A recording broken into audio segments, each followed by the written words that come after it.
Hi guys, ఈరోజు అమ్మ వాళ్ళ ఇంట్లో మేము వచ్చేసి పూజకి అయితే వెళ్ళాము. అయితే ఇది వచ్చేసి కార్తీక పౌర్ణమి అనమాట. సో కార్తీక పౌర్ణమి రోజున అమ్మ అయితే ఇంట్లో పూజ చేయడం అయితే స్టార్ట్ చేసింది. సో ఈవినింగ్ వచ్చేసి చాలా అంటే అమ్మ కార్తీక మాసం అంతా కూడా రోజు పూజలు చేస్తూనే ఉంటారు. మరీ అందులోనూ పలానా విశిష్టమైన రోజు అంటే కనుక ఖచ్చితంగా ఆ రోజు ఇంట్లో పండగ అనమాట.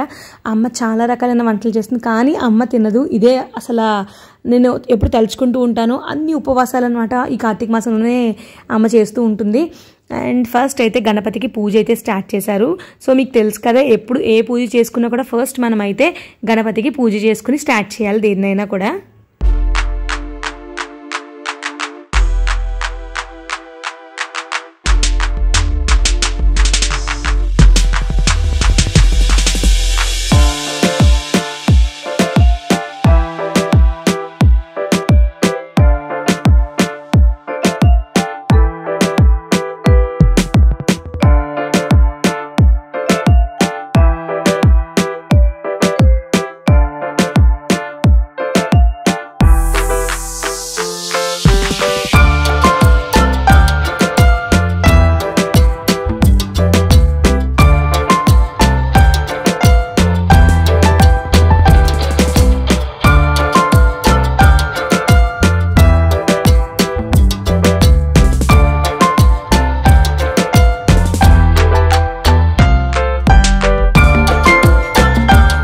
ఇక్కడ వచ్చేసి అమ్మ ఏంటంటే బియ్యం పిండితో చేసిన ప్రమిదలతోటి దీపాలు వెలిగించింది అనమాట. అలాగే ఈ దీపాలకి మనం ఏంటి అంటే చక్కగా కుంకుమ పూలతో అలంకరించుకుని వెలిగించాలి. సో అమ్మ అంతా కూడా చాలా శాస్త్రోక్తంగా చేస్తుంది అనమాట. ఏది చేసినా కూడా మామూలుగా అయితే శివాలయాల్లో ధ్వజస్తంభం మీద నందా దీపం పేరుతో అఖండ దీపాన్ని, అలాగే ఆకాశ దీపం పేరుతో ఎత్తైన ప్రదేశాల్లో భరణిలతో అంటే ఏంటంటే కుండలు లోహ పాత్రలతో తయారు చేసిన వాళ్ళని వేలాడదీస్తూ ఉంటారనమాట.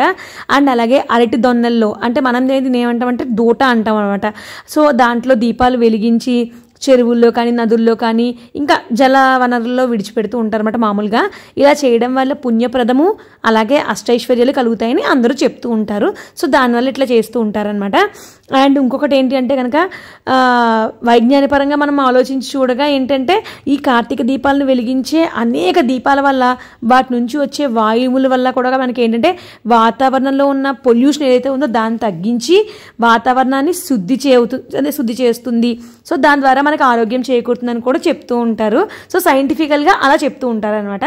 సో అందుకనే ఈరోజు ఆచరించే వ్రతాల్లో భక్తేశ్వర వ్రతం ఒకటనమాట. ఇది స్త్రీలకు ఏంటి అంటే కనుక సౌభాగ్యం కలిగిస్తూ ఉంటుంది. అలాగే మన కోరికలు ఏమైతే ఉంటాయో వాటిని మన్నించి వరాలు ఇచ్చే వ్రతం కాబట్టి దీనికి ఆ పేరు వచ్చిందనమాట. సో నేనైతే ఇలాంటి పూజలు అవన్నీ చేయడం అమ్మని మా చిన్నప్పటి నుంచి చూస్తున్నాను అనమాట. అండ్ అలాగే మాకు కూడా ఏంటి అంటే కనుక అంటే నేను పూజలు చేయడం తక్కువే, బట్ అక్క వాళ్ళు అయితే ఖచ్చితంగా పూజలు అయితే చేస్తూనే ఉంటారు. అండ్ అలాగే ఏంటి అంటే కనుక ఇలా ఏంటంటే ఒక ప్రత్యేకమైన రోజు ఇట్లా ఉంది అన్నప్పుడు నాకు ముందు చాలా హ్యాపీగా అనిపిస్తుంది. ఎందుకంటే అమ్మతో పాటు కూర్చొని నేను కూడా ఇట్లా పూజలో పాల్గొనడం అది నాకు చాలా హ్యాపీగా అనిపిస్తుంది అనమాట. అండ్ అలాగే ఇంకా ఏంటి అంటే కనుక మనకి చాలా వరకు అంటే ప్రతి దానికి కూడా ఒక కథ ఉంటుంది అనమాట. అలాగే ప్రతి కథకి కూడా ఒక సారాంశం ఉంటుంది. ఆ సారాంశంలో చాలా అర్థం ఉంటుందన్నమాట. ఇవన్నీ తెలుసుకుంటే మనము వచ్చే తరాలు ఎవరైతే ఉంటారో వాళ్ళకి చెప్పడానికి చాలా యూజ్ అవుతుంది. అలాగే మనకు కూడా చాలా జ్ఞానం పెరుగుతుంది అనమాట ఇట్లాంటివన్నీ తెలుసుకోవడం వల్ల.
అలాగే అమ్మ వచ్చేసి నైవేద్యానికి సంబంధించి పానకం, వడపప్పు, చలిమిడి, అరటిపళ్ళు, కొబ్బరి చెక్క వీటితో చేసిందనమాట.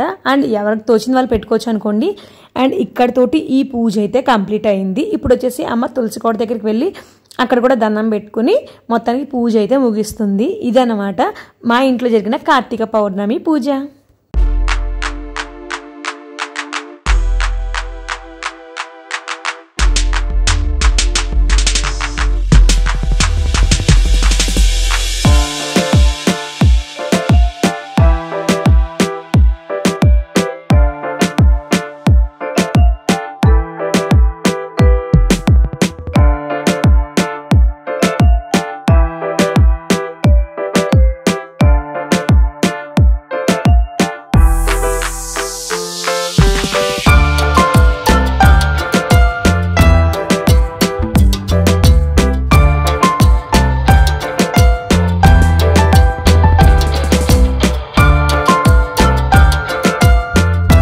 ఈ వీడియో మీకు ఎలా అనిపించిందో నాకైతే కామెంట్లో తెలియచేయండి. అలాగే మరిన్ని వీడియోస్ కోసం ఛానల్ని సబ్స్క్రైబ్ చేసుకోండి. అలాగే నాకు కూడా సపోర్ట్ చేసినట్టు అవుతుందన్నమాట.